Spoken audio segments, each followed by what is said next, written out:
Hi, this is Stephen E. Andrews, Outlaw Bookseller, back with yet another vinyl unboxing. As I've said already, I'm doing loads of these at the moment because it just seems that there's lots of things coming out, or I'm coming across things I want, and I tend to do coloured vinyl unboxings because they're intrinsically more interesting, whatever your feelings are about coloured vinyl. The other day I purchased one of those really crap cheap record players that, you know, are made in China and they licensed to, you know, sort of classic names like Bush, and I stuck it on my desk. And don't worry, audiophiles, I'm only playing old worn records on there from way back in the day, nothing pristine or collectible or new. I've already played more albums than I have done in ages because of it. It was just right on my desk. So the first thing I put on was a Hawkwind album, and then I played two Marianne Faithfull albums in a row, as you do, you know, because, you know, she's just great. And it took me back to when I first discovered Marianne Faithfull, and the next day I went into HMV in Bath and I came across this sealed edition on a pink vinyl of Broken English, the first of her wonderful trilogy for Island Records, and the most acclaimed one. Not my favourite, and we'll go into that. The HMV in my town closed down for a while and relocated to a smaller site. And funnily enough, they've relocated into the site of a bookshop where I used to work. It used to be a bookshop back in the 80s. And it was my favourite bookshop of all the shops I've worked in, even though it wasn't one I managed at any point, and I would have loved that. And it's a great building, so I'm going to shoot a video in there soon. But they have shrunk their range somewhat, and it's a bit of a worry because, you know, HMV are the last chain standing. And no matter what you say about trendy indies, we do need change as well, so we have the variety.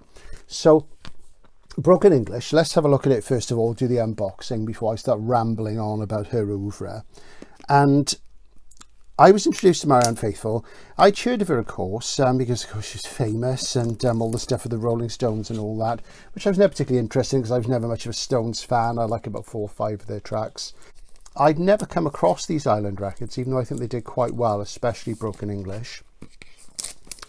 And I was introduced to her oeuvre by somebody I worked with in the first bookshop I worked with in Cardiff in late 1984. And that was somebody called Julie. Hi Julie, I haven't seen you for years. I hope you're still well and out there, and your wonderful husband Cedric. They're great people. And Julie and her friend Marianne, who both worked there, they were part-timers. They pretty much taught me how to be a bookseller. The management didn't. They were great, but they weren't in the same league, in my opinion. Julie was great, and she lent me this album and other albums by Marianne, and she also lent me Ricky Lee Jones's first album, which is another favourite as well, and it was great to get into those things. So thanks Julie for that. Let's take a look at this. There we go, and that's just like the original.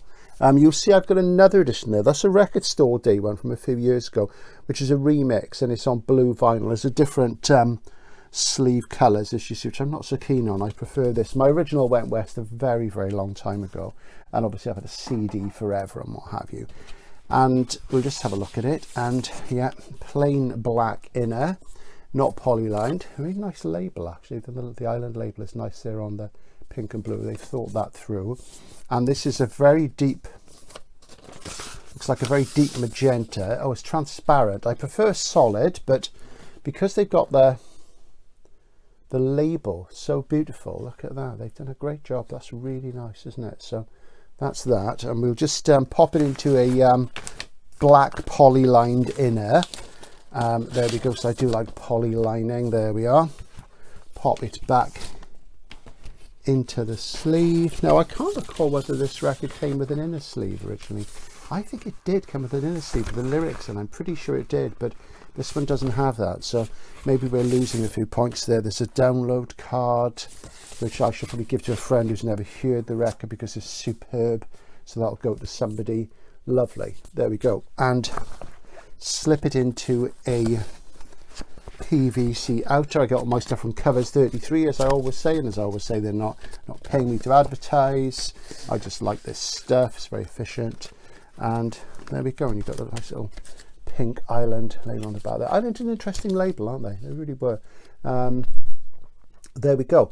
And what can we say about this record? Well, of course, it came out, I think it was 78, doesn't actually say yes, they're tiny. It's 78, 79. And, you know, opens with the title track, which to me is one of the classic sort of tracks of European, Eurocentric, romantic sort of modern rock with the synths and what have you.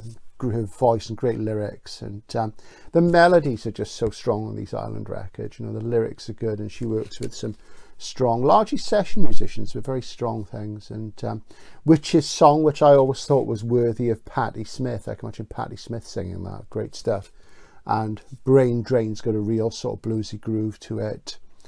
Guilt, you know, great. It's great to see all these dark topics being addressed by a female singer.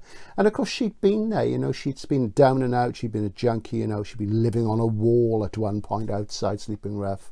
And, you know, it's great stuff. Ballad of Lucy Jordan, which I believe was the single. What's the Hurry, another great groove. Working Class Hero, I'm not really a Lennon or Beatles fan, you know, I do find them rather cliched, so that's my least favourite track, and I'd have preferred an original.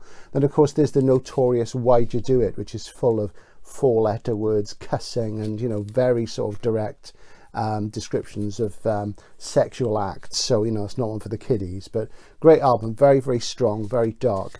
And it has a kind of sort of perfection about it. For me, it's slightly marred by the Lennon cover, which I find sort of quite tedious, and she looks fantastic, doesn't she, on the cover there.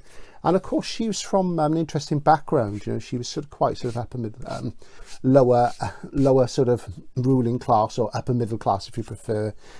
She was a descendant of Leopold von Sacher-Masoch, from whose name masochism is taken, and he wrote Venus in Furs, the famous novel, which inspired the Velvet Underground song, and Steve Severin from the band used to use the name Severin, of course, comes from that. So there we go, that's really nice. And the pink vinyl, we'll just pop that out again, take a look at it, and look at it, I should say. Fantastic, that's really, really nice. So that really, really works. So that's Broken English. And as I say, the alternate mix, we'll just take a look at that a moment, and here it is. And this was an RSD from a few years ago, limited edition actually, 1645 of 2600. There you go. And I don't like this mix as much. I'm not really a great fan. I think it might have been like the original mix, but I'm usually a fan of the mixes that get released. I'm not a huge fan of remixing. I think it's a dance music thing, not a rock music thing. And nice solid blue, and obviously it wasn't an Island, it was licensed. They got a picture there in the label in the middle, but nice, really heavy record, that, which is good. When you play your old records, you realise how many of them from the 70s were on very sort of thin pressings, and that got much worse into the 80s. And I think that was one of the things that sort of killed off, not completely, but helped kill off vinyl in a major way, because the pressings were so bad, and we were ready for CDs by that point. The rear of the sleeve, there's a different picture, or rather it's zoomed out, so you see an alternate version. I'll just present the two together. So you've got the close-up and you've got the zoomed out, so that's great. So great record, and as I say, a favourite. That was followed by Dangerous Acquaintances, which is there, and I think she looks absolutely stunning on this, and she's got that sort of wounded mouth, and absolutely fantastic with her wet hair there. This got a punch in it. This is an American remainder I bought probably about 15-20 years ago. It's again my original went west, and I've had the CD for years. And this is I'd say probably arguably more poppy, the weakest of the three Island albums, I feel. But it's got things like Sweetheart, which has kind of a reggae feel, which of course was ideal for Ireland because Chris Blackwell, even though he's white, was from Jamaica and was a huge sort of, you know, sort of fan of Jamaican music and reggae and what have you. So, you know, Ireland did some interesting things. They had Roxy Music, John Cale, Nico, Eno, Ultravox. Nothing ever really knew to do with those acts because they were so Eurocentric compared to the sort of, you know, the Afro-Caribbean thing that they cleave to more. But, you know, they're great records, and they're lovely productions and stuff, and beautiful designs. Really great label, Island. You've got to hand it to them. Real iconography. There's some great songs here. Intrigue, Tenderness, Strange One. I listened to that the other day, and that really stood out. There's sort of more catchy things which are not so good, like For Beauty's Sake, Easy in the City, you know, and there's wonderful stuff like So Sad, Truth, Bitter Truth, Eye Communication, and, you know, it's a great record, but not as strong, I think, as Broken English. There are 9 tracks, and I think an album with 8 tracks nearly always comes across stronger than 9. Once you get to 10, you're usually into sort of weaker albums, poppier music rather than rock music. And but, you know, not to disparage this too much, this is a great record. So, you know, if you like serious, good songwriting, which looks at the sort of dark side of life, then you can't really go wrong. As long as you like melody with it and lushness as well. Because I think that's a good contrast to have dark material with very lush production. You know, it's a good thing because it's light and shade, and you know, and it's sometimes it's too obvious to have dark sounds behind dark lyrics. They can come out and be more striking in a different way if you get that sort of lush background. My favourite Marianne album, and by far to me the strongest one, is A Child's Adventure, which I think is just magnificent. And you know, people go on about Broken English, but Broken English is more immediate and it's tougher and harsher. But the real meat, I think, is in this. When you listen to, I love that sleeve as well. When you listen to Times Square, which Barry Reynolds wrote, that's really, really something. When she, you know, she talks about drinking and walk around Times Square with a pistol in my suitcase and my eyes on the TV. It's wonderful stuff. And it's a sort of like blissed out and yet on the edge of maybe committing some terrible act. It's just wonderful. Blue Millionaire is very funky, and she talks through it, which is a real sort of thing that it reminds me in a way of the things that the Stranglers did. They say that when they would do tracks with very lush, Dave Greenfield's very lush keyboards and very sort of ornamental keyboards, and they would speak over them rather than sing because there'd be a surfeit of melody. And it's rather like that, and she's got a great tone in it. Falling from Grace has got wonderful synth riff, which is the sort of thing that you get out of a band like Magazine or Japan. And I think that's why I like this. You know, they were so, the songs are very sort of tightly constructed, but they've wonderful tone colours. And Morning Come is really beautiful, redemptive track, waking up, and everything's beautiful. It's wonderful guitar on it, reflective, and Glad to Be Alive song, wonderful, wonderful record. It's got its dark moments, but it's great. And then you got to side 2, and you get Ashes in My Hand, which to me is miles better than Why'd You Do It. It's more considered, you know, taken in extreme despair, and it's very cold, and you can feel a very brittle personality about to break down. It reminds me of the narrator of Ice by Anna Kavan, who was also a heroin addict, the English novelist. In Ice, this is dystopian situation where the world becomes covered in ice, and the narrator goes off in search of a girl, and it was about schizophrenia basically, because Kavan spent a lot of time in and out of institutions. She had real mental problems, health problems, and there was the heroin as well, obviously. And you feel the subjectivity of the narrator breaking down, and that's very much the case in Ashes in My Hand, Times Square. You know, there's songs which are on the edge, really. Running for Our Lives is like that as well, but it's a bit lighter. There's Ireland, which is a song about Ireland. I've never really fallen for that sort of Blarney romanticism, but it's a great song, you know, and it's heartfelt, and it's got great melody and what have you.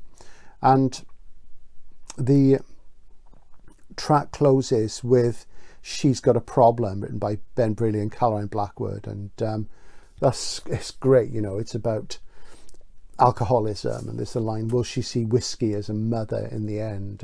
And this is the more mature album, and I think this is the best album. And I think if, you know, all those Nick Cave fans out there really knew this stuff, they'd be onto this. I mean, to me, this is up there with records like Paris 1919 by John Cale and Berlin by Lou Reed.